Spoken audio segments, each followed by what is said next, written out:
all it takes is one video, and you're going to be like, oh, okay, it's working. I can do this. All I needed was one video to affirm, oh yeah, okay, people are out there. People like it. People need to hear it. I can do this. The better you get at that connection and your audience is really engaged with you, the more you're going to grow. Like it's just, that's an inevitability once you lock in the strategy of who you're making the content for, what they need to hear, all those things.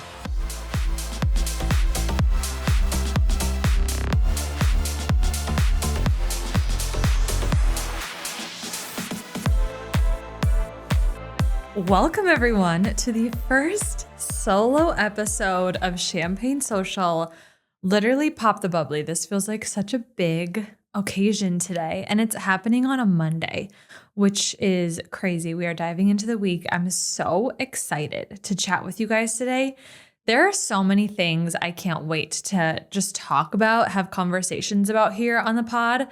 Like finally, I can release all these thoughts that I have in my brain. Like typically my family, my husband, my best friends are hearing from me, but now like I get to really open it up to so many more of you, which is so fun. Right off the bat, a podcast feels like such a beautiful opportunity to just talk to yourself. Like I love that we have really glorified just rambling. And I personally am queen of the ramble, but here, our rambles are going to be very intentional. I want you guys to walk away from every single episode feeling like, wait, that was really helpful, or what a good point, or I never thought of it that way, or I'm going to implement that. Like, I want you to leave better, happier. And here's the thing about me and podcasts. Sometimes they're a little too boring. Like, sorry. Like, when you are busy working every day, the last thing you want to do, like I can't with the 2-hour, 3-hour episodes. Like it's just not for me. And maybe you are like the queen of attention spans. I'm personally not. So I want us to like have fun here. Like I want this to be a safe space, a fun space. Like I said in the intro, like we're getting coffee together, we're getting champagne, drinks, whatever together, just like an open, cute convo for the girls. Okay. So I wanted to get that out of the way first and foremost. Secondly, I do have my coffee here. If you're watching, I highly recommend you watch the pod because like it's me in this gorgeous studio. And you guys, I have to give credit to my husband. He did all the work, like literally all the work. I just said, I do like that or I don't like that. And that is like, that's marriage. That's partnership. But I really do have to give him all the credit. And I'm sorry if you hear my ice kind of swirling around. I just need a little sip. Like I said, it's a Monday and I need all the coffee and all the help I can get lately. Okay, so you guys know by now, I started a new business 6 months ago, which is crazy. It's been 6 months, like actually insane. It's been 6 months because it's on one hand, like I think things are happening so quickly. And on the other hand, I'm like, it feels like I've been doing this forever. You guys know what I'm talking about in that. But one of the biggest changes is just how busy Mondays are in social media and in this new kind of marketing world that I'm in. And before I had a team and we like weekends were our big days. And then Monday it was like, oh, no one needs me.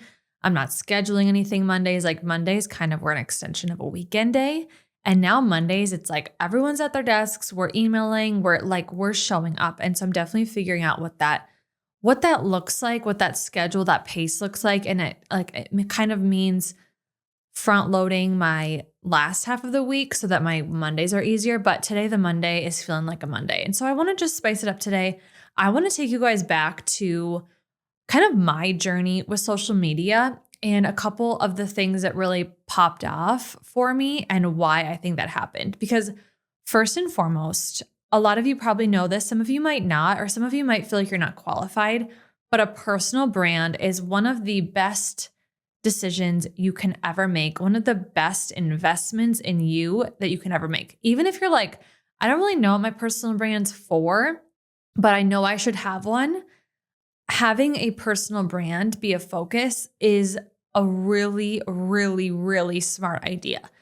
So many people think personal brand means I'm selling something or I own something. A lot of times having a personal brand gives you freedom, right? Like it gives you freedom to choose what you want to do. more freedom to make income and income in more ways. It means opportunities. It's like a jumping off point. And honestly, it means connection, right? The more people know about you, the more you can meet cool people, have opportunities, have money, like all the things come from a personal brand. So you guys heard my whole story in the first episode. But last year, beginning of the year, so this is January 2024, I had like 1,000 followers on Instagram. I had like 400 on TikTok. And I decided I'm so tired of like seeing all these influencers, all these girls have these amazing, really fun brands and accounts. Like I want that account. There's so many things that I love and that I'd love to share, but I didn't know how to make content, which is so funny. That was like truly not that long ago, but I did not know how to show up. And a couple things about me, I'm definitely introverted and I am more shy. Like this is me definitely out of my comfort zone. This is a whole new thing for me, talking on an open line. But I felt very comfortable being kind of behind the scenes. I'm not like an attention person, like, hi, look at me, I'm talking. That's never been me. My sisters can attest. I'm the oldest. There's 4 of us. And my sister that's right underneath me, Monica, she is like life of the party. Hi, it's me. Like she's a singer. She had a microphone in her hand. Probably she was like 2 years old and she was like, me. And I'm going to have her on because she's so talented and so good at social. And I just love her and can't wait to chat with her. All my sisters, honestly, that I'm not singling one of them out, but there are home videos that we have of I'm talking to the camera and my dad's asking me questions and she literally like hip checks me out of the way and she's like, I'm the question singo. And she's like singing, putting on a show. And I am like smiling. I'm like, I'm so happy to let her have her moment, have her spotlight. I don't need it. And so all that to say, if you're relating to that at all, I get that. Like there are so many of you that I talk to every day who feel really uncomfortable showing up on social media. So many of us are not excited about being in front of the camera, or maybe we are excited. It's just like, how do I do it? How do I make it look good? And so I truly was starting from scratch on how do you make good content? What makes an account grow? How do you connect with the audience? How do you talk? Like all of those things. I had absolutely no idea, but this is just a little bit about me. I immerse myself in what I want to do. Like I'm like, okay, I know I want to do this. I'm going to learn how to do it. So I was, of course, following experts in social media and I was following a handful just so that I could get a little bit of everything because social media, there are so many different ways to do it, approaches, schools of thought, all of that, which is great. Like you can do it in your own way, but I wanted to make sure I was getting a really balanced education and kind of crash course into social media. I bought courses, I listened to podcasts, I followed people on TikTok and Instagram, and I just truly immersed myself in it. The other big thing that I did is I would study influencers. Like I would look at, okay, how did they start their video? What are they putting on screen? What are they saying right away? What does the progression look like of the video? And I would study it all the time. And I would also look at, okay, how are they speaking? And something kind of interesting is that a lot of people have like that influencer voice, right? Like, it's like, okay, that's not how you talk. I think the best approach of what I figured out is to speak the way you normally would, but like give FaceTime energy, almost like I am now. Like it feels like you're talking to me, but like we're on FaceTime, it's comfortable, and I'm super into the conversation that we're having. So many people show up on social media and you can tell they're uncomfortable. You can tell they're like thinking about what they're saying. They're overthinking it. They're not like connecting with the camera. All those little things make a huge, huge difference. So I really tried to nail that down. And oh my God, you guys, it took me months and months and months. So I started on TikTok, like really trying to immerse myself in growth on TikTok because I love TikTok. It is so fun. It is so easy. Like there's really not a right or wrong way to TikTok, and growing on Instagram and TikTok is just like, it's so wildly different. And I love them both. They complement each other really, really well. like you can post the same thing on Instagram and TikTok and get wildly different results. So because I wanted to grow, I was doing like 1 to 4 or 5 videos on TikTok every day. And then it was like probably 5 Instagram posts a week. So I was really trying, really showing up. And I grew thousands of followers. And I'm kind of honestly plateaued because I haven't been putting that much effort in my personal TikTok. But I was a few months in and I went viral on TikTok. And it was kind of crazy. I'd never gone viral before.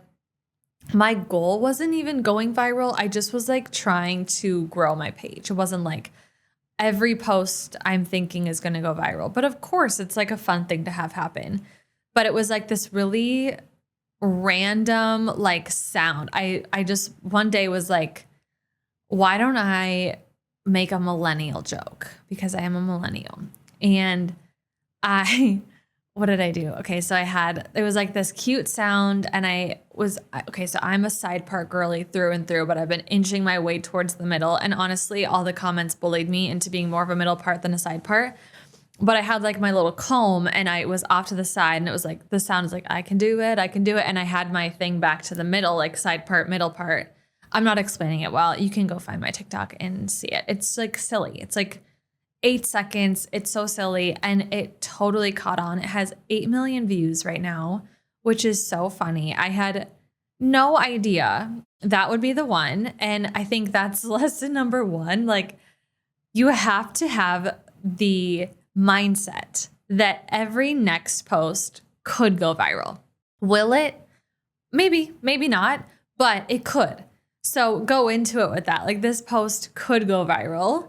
And here's a little hot take on viral posts. It's a bad goal, okay? And I know so many people have made like their business, they've built a career and courses and all the things on going viral and a viral strategy. Okay, that's fine. I just think it's a bad goal because you have absolutely no idea who's going to see your posts. And let me just tell you, there were some crazies, okay? And like, the internet is full of people, some good, some bad, some weird. And we're not going to be aligned with everyone in the world, right? We're not going to see things the same way. And ultimately, our goal on social media is, yes, to grow, but we want to attract people that are like us, that we like similar things. We see things similarly. We have similar values. We prioritize similar things, right? So if you have a viral post and it hits the wrong side of the internet, that's just not going to do anything for you. In fact, it's maybe going to make you feel bad about yourself because there were some really nasty comments. And I kind of just laughed it off. It's like, you literally don't have a profile picture and it's like user 17980369. Like, it does not matter to me what this guy is saying. But you do have to know that, like, okay, I went viral. Now what? So this is why I never, ever encourage you guys or clients to focus on going viral, because I would rather you focus so much on locking in who you're talking to and your brand voice and making content for your ideal audience and knowing that each post is going to connect with your ideal audience. Now, if you go viral and you happen to hit the right side and they all are like, oh my gosh, how have I not known about this girl? How have I not been following her? That's great. But you didn't make your content with the goal of going viral. You made content with the intention of, I'm going to make good content that speaks to my person, my girl, whatever she needs to hear, or it's fun or funny. And then great, a lot of people find it. And something surprising too. So I had a TikTok on so I have 2 TikToks, one's personal and one's social media focused. And I put a TikTok up yesterday about social media. It was like a 3-minute talk to camera, which, by the way, if you're on TikTok, you need to be talking to the camera. Like, literally set your phone up and have an intention of what you're going to say, but just talk to the camera. So I did that and it was very intentional, very purposeful, and very valuable. Well, it's at like 5,000. Let's see. Why don't I just get the data for us? Because I think it's really interesting. You do not need a ton of views necessarily to make a big impact. So my video that I put up yesterday is at 6,000 views. But It has over 600 likes, 86 comments, 161 saves, and I've had like 50 plus followers from that.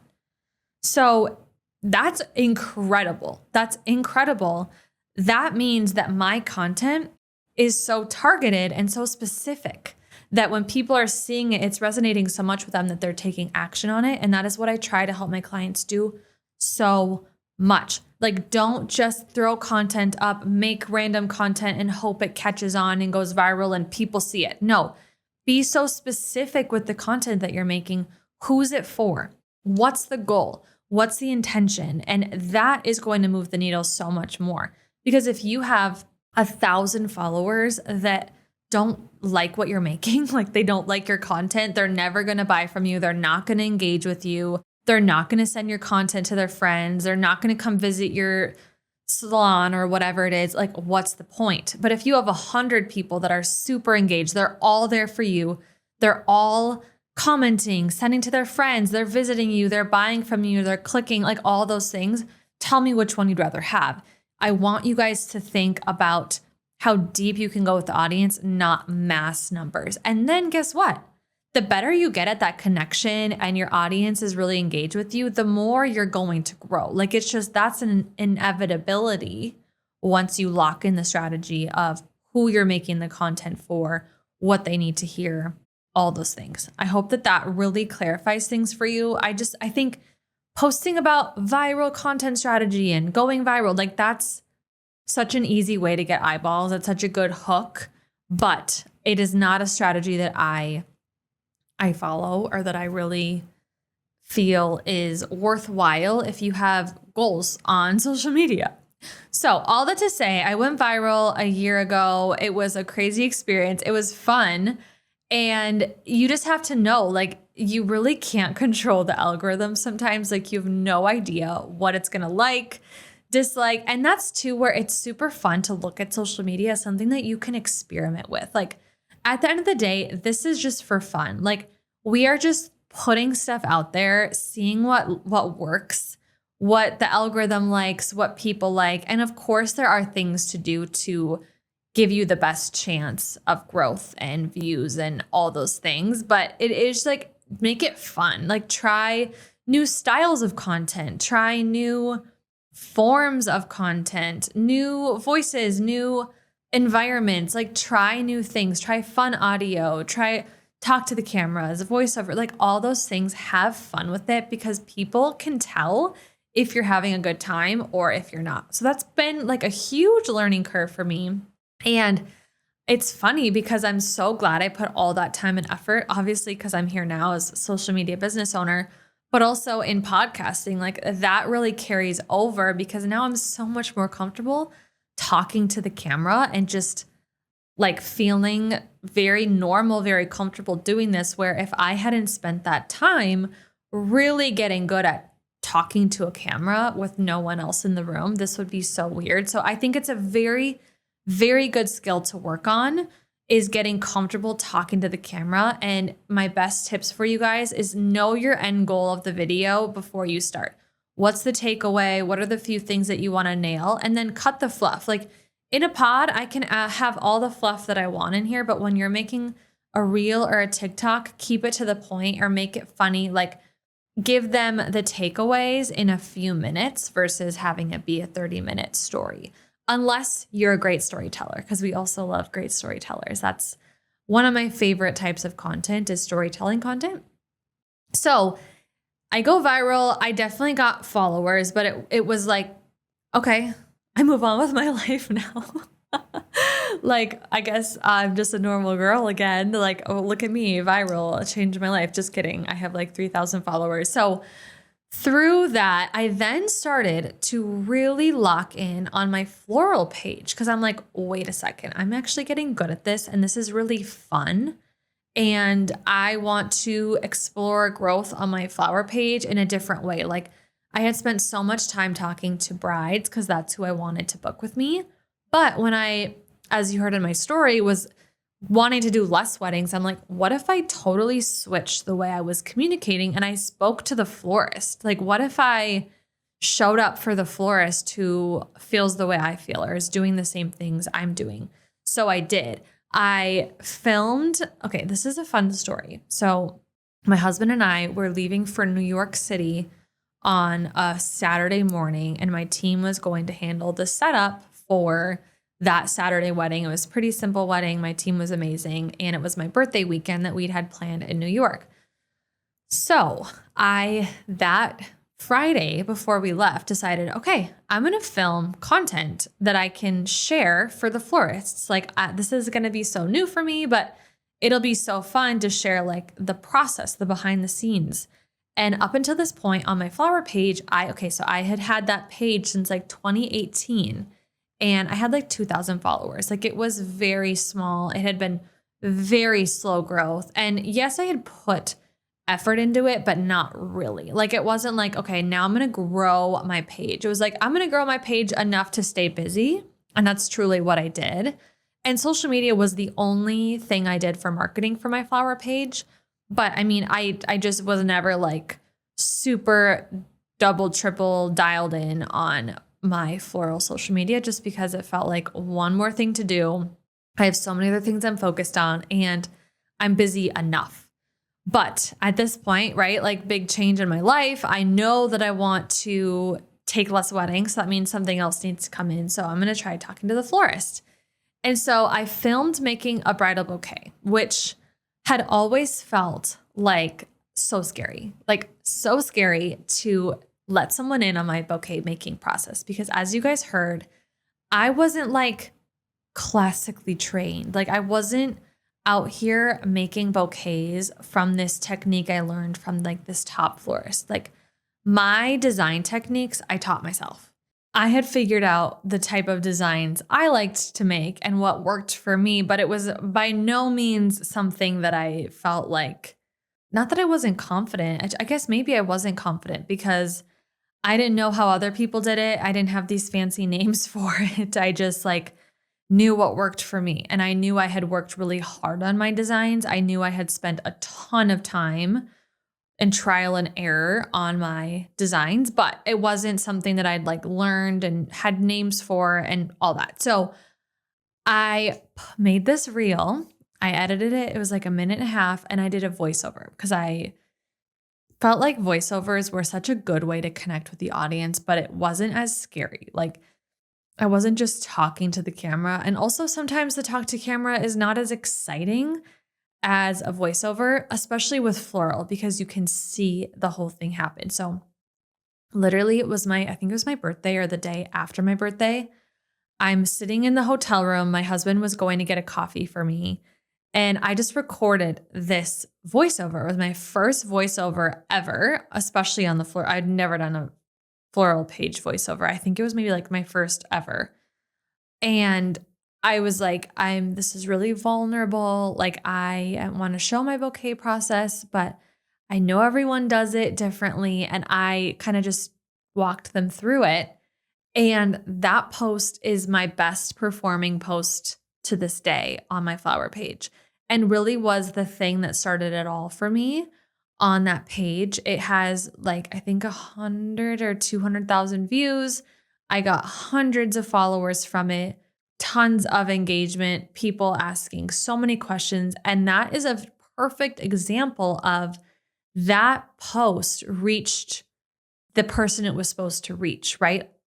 Like, if that post hit the wrong side of the algorithm, if I wasn't specific on who I was or what I was doing or who it was for, and it went to people who hate flowers or think flowers are ugly or whatever, like, that would not have worked the way that it did. But because I was super specific, I was clear. And I think the biggest thing is I was really open and honest and vulnerable. Like, I just literally said, I'm being really vulnerable. This feels really scary to share my process, but here it is. And they got to see the whole bouquet making process and me start to finish. And it really worked. And that opened my eyes so much. I was like, okay, I can do this. Like, the florists need to hear from another florist. Like, we all work so hard in our own areas doing our own thing, but connection matters, and we're not getting enough of that. And so that was like the start of me making my page all about florists. And from there came the courses. And it is sad to me that that part of my life, like I would love to keep making content for florists and resources and even coaching florists, but that's just that part of my life has to be closed right now. But that page, I grew it 8,000 followers in a year. It's crazy to think where it would be now if I kept like focusing on it. I just had to like put that out of my mind, because to make flower content, you need flowers. Like you can't make content from the same arrangement more than I have. Like I've really truly used my content up, but to make content about design and all that, you need flowers, and that costs not only money, but me being around flowers. And it's a whole different thing that I need to like close the chapter. But I wouldn't be here if I hadn't started that. Like if I hadn't stepped out and said, okay, I'm going to really be intentional and make this a thing, I wouldn't be here today. Because through, of course, my personal brand and really getting clear and practicing a ton on both TikTok and Instagram for personal, but also doing the floral content, like that taught me so much. Like I'd learned from amazing experts, and then I implemented in multiple different ways and saw success in multiple different things. And I just want to encourage you guys, if you are wanting to be on social media more, if you want to grow on social media more, if you were like, yeah, I want a personal brand, I want an account, I want connection, I want more opportunities, I want to be able to share more of what's happening inside me with other people that I know it could help, like you just have to start. Like this is the invitation right here. This is the hello, it's time. Like there's literally never going to be someone that comes to you and gives you a written invitation like, hey girl, time to start posting. Like that is just never going to happen.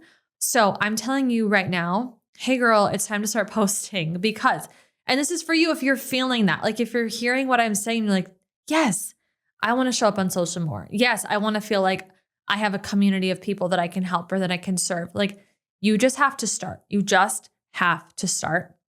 A couple of huge things that have helped. Of course, don't focus on going viral. Focus on who are you creating content for? And honestly, I will think of one person. They could be real, they could be made up.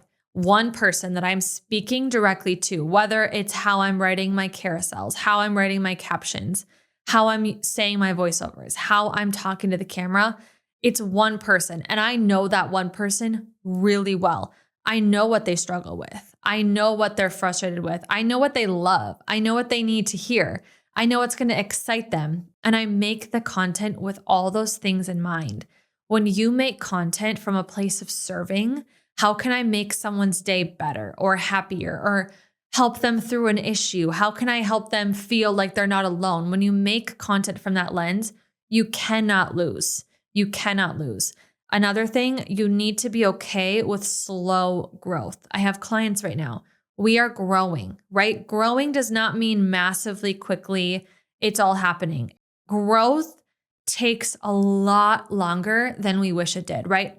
If you've ever been on a weight loss journey, you're like, oh, are you kidding? I've been so good with my eating and I've worked out 5 days this week and I didn't lose any weight. It's like, it's going to take more than a week. It's going to take weeks and maybe months for you to see the change that you know you deserve. Things just take time. If you're training for a marathon, if you're pregnant and growing a baby, like it all takes time. So instead of thinking about the end goal, like yes, have an end goal in mind, but think about every day as an individual. What can I do today? What can I check off my list today? How can I connect with my audience today? How can I show up today? Instead of thinking, oh, I'm not at 100,000 followers yet, or this is so stupid, no one's watching it. All it takes is one video, and you're going to be like, oh, okay, it's working. I can do this, right? Like it was like my voiceover video. All I needed was one video to affirm, oh yeah, okay, people are out there. People like it. People need to hear it. I can do this. It like refines your mission and your purpose. So making content for a specific purpose, for a specific person, and just every single day, how can I show up today? Or maybe you're like, okay, I can do 3 days a week. I can do 5 days a week, whatever it is, set it out. And I will have other podcast episodes helping you organize how you show up, organizing your strategy. I'm literally here to help you. And this is not going to be all about social media too, I promise, right? We're going to talk about all the things, but social is a big part of my life, my world, and yours too. Whether you are like a business owner, you are a creator, or you want to, like I said, have a personal brand of any form, having a social media expertise is going to take you there. So I really, truly want you guys to grow, thrive, and feel good about social media. So that's what this is for. I hope that you guys loved this episode. I literally cannot wait to continue to share more with you all, get to know you all, have amazing guests on here. If you have any questions about anything that I talked about today, leave them in the comments below. Thank you so much for listening to the Champagne Social. Hope that you will follow our page, subscribe, rate, review, leave us 5 stars. Please tell me what you loved about it. And I am always here creating this for you. So if there's ever any topic you want me to address, please let me know, because this is literally for you guys. Thanks for listening. I'll talk to you soon. Cheers.